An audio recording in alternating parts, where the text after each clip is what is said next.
বিশ্ব অর্থনীতি যখন হরমুজ প্রণালী বন্ধ হয়ে যাবার ভয়ে কাঁপছে, ঠিক তখনই হোয়াইট হাউস থেকে আসা একটি ঘোষণা বিশ্বজুড়ে তোলপাড় সৃষ্টি করেছে। মার্কিন প্রেসিডেন্ট ডোনাল্ড ট্রাম্প দাবি করেছেন ইরান আলোচনার সদিচ্ছা হিসেবে আমেরিকাকে একটি উপহার পাঠিয়েছে, আর সেই উপহার হল হরমুজ প্রণালী দিয়ে তেলের জাহাজের অবাধ যাতায়াত। তবে চমকপ্রদ তথ্য হল, এই জাহাজগুলো কোনো মার্কিন বা ইউরোপীয় জাহাজ নয়, বরং এগুলো উঠছে পাকিস্তানের পতাকা নিয়ে। প্রশ্ন উঠেছে, ট্রাম্পকে খুশি করতেই কি পাকিস্তান এখন আমেরিকার জন্য তেল ফেরি করছে, নাকি এর পেছনে লুকিয়ে আছে আরও বড় কোনো ভূ-রাজনৈতিক সমীকরণ? যুক্তরাষ্ট্র ও ইসরায়েলের সাথে ইরানের সংঘাত বিশ্ব জ্বালানি বাজারকে এক চরম অস্থিরতার দিকে ঠেলে দিয়েছে। হরমুজ প্রণালী, যা দিয়ে বিশ্বের মোট চাহিদার প্রায় 20% তেল পরিবহন করা হয়, তা কার্যত ইরানের নিয়ন্ত্রণে থাকায় তেলের দাম আকাশচুম্বী হয়ে পড়েছিল। ব্যারেল প্রতি দাম $115 ছাড়িয়ে যাওয়ায় আমেরিকার অভ্যন্তরেও ট্রাম্প প্রশাসন চাপে ছিল।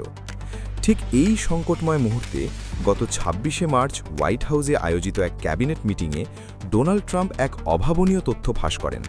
তিনি জানান, ইরানের সাথে পাকিস্তানের মাধ্যমে তার প্রশাসনের ইনডিরেক্ট বা পরোক্ষ আলোচনা চলছে। ট্রাম্পের ভাষায়, ইরান তার কাছে একটি দামি উপহার পাঠিয়েছে।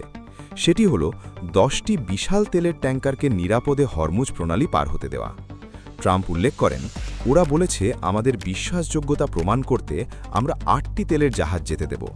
পরে সংখ্যাটি বেড়ে 10-এ দাঁড়িয়েছে, আর এই জাহাজগুলো ছিল পাকিস্তানি পতাকাবাহী। পাকিস্তানের উপপ্রধানমন্ত্রী এবং পররাষ্ট্রমন্ত্রী মোহাম্মদ ইশাক দার নিশ্চিত করেছেন যে পাকিস্তান বর্তমানে তেহরান এবং ওয়াশিংটনের মধ্যে বার্তার আদান-প্রদান করছে। কিন্তু শুধু বার্তাবাহক হিসেবেই নয়, পাকিস্তান এখন লজিস্টিক্যালিও এই প্রক্রিয়ায় যুক্ত। চুক্তির অংশ হিসেবে প্রতিদিন 2টি করে মোট 20টি পাকিস্তানি পতাকাবাহী জাহাজ হরমুজ প্রণালী দিয়ে চলাচলের অনুমতি পেয়েছে। বিশেষজ্ঞরা মনে করছেন, ট্রাম্পের দ্বিতীয় মেয়াদে পাকিস্তান তার সাথে সম্পর্ক পুনরুদ্ধারের একটি বড় সুযোগ হিসেবে একে দেখছে। একদিকে ইরানের সাথে দীর্ঘদিনের বন্ধুত্বপূর্ণ সম্পর্ক, অন্যদিকে ট্রাম্পের সাথে ব্যক্তিগত সুসম্পর্ককে কাজে লাগিয়ে পাকিস্তান নিজেকে এই যুদ্ধের একমাত্র শান্তি রক্ষাকারী হিসেবে তুলে ধরছে। ট্রাম্পও পাকিস্তানের এই সহযোগিতার প্রশংসা করছেন এবং ইঙ্গিত দিচ্ছেন যে ভবিষ্যতে পাকিস্তান আমেরিকাকে তেল সরবরাহ করতে পারে। এমনকি ভারতকে টেক্কা দেওয়ার প্রচ্ছন্ন হুমকিও দিচ্ছেন তার বক্তব্যে।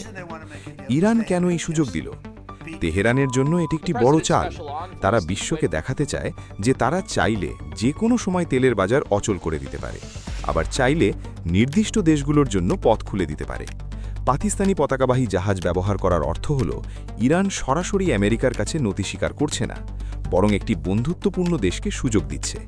তবে ট্রাম্পের ভাষায় এটি সরাসরি আমেরিকার জন্য একটি সদিচ্ছার নিদর্শন বা গিফট। এই ঘটনার ফলে আন্তর্জাতিক বাজারে তেলের দামে কিছুটা স্থিতি আসার সম্ভাবনা তৈরি হয়েছে। যে মুহূর্তে ট্রাম্প ঘোষণা দিলেন যে আলোচনা ফলপ্রসূ হচ্ছে, ঠিক তার 15 মিনিট আগেই আন্তর্জাতিক বাজারে কোটি কোটি ডলারের তেলের ফিউচার ট্রেড হয়েছে। এটি প্রমাণ করে যে এই তথ্যের গুরুত্ব কতটা অপরিসীম। অন্যদিকে পাকিস্তান এই পরিষেবার বিনিময়ে হয়তো আমেরিকার কাছ থেকে বড় কোনো অর্থনৈতিক প্যাকেজ বা ঋণের সুবিধা পেতে পারে। তবে এই মুদ্রার উল্টো পিঠও আছে। ইসরায়েল এখনও ইরানের উপর হামলার নীতিতে অটল।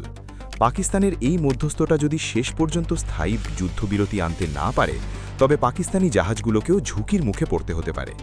ট্রাম্প নিজেই হুঁশিয়ারি দিয়ে রেখেছেন যে যদি ইরান তার পারমাণবিক কর্মসূচি পুরোপুরি বন্ধ না করে এবং হরমুজ প্রণালী সবার জন্য উন্মুক্ত না করে, তবে আমেরিকার পরবর্তী পদক্ষেপ হবে ইরানের তেল স্থাপনাগুলো ধ্বংস করে দেওয়া।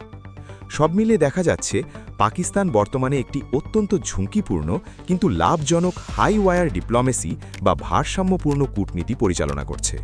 ট্রাম্পকে খুশি রাখা এবং একই সাথে ইরানের সাথে সদ্ভাব বজায় রেখে নিজেদের জ্বালানি নিরাপত্তা নিশ্চিত করাই এখন ইসলামাবাদের মূল লক্ষ্য। হরমুজ দিয়ে তেলের এই ফেরি কি শেষ পর্যন্ত মধ্যপ্রাচ্যে শান্তির পথ দেখাবে, নাকি এটি কেবল বড় কোনো যুদ্ধের আগের এক সাময়িক বিরতি, তা সময় বলে দেবে।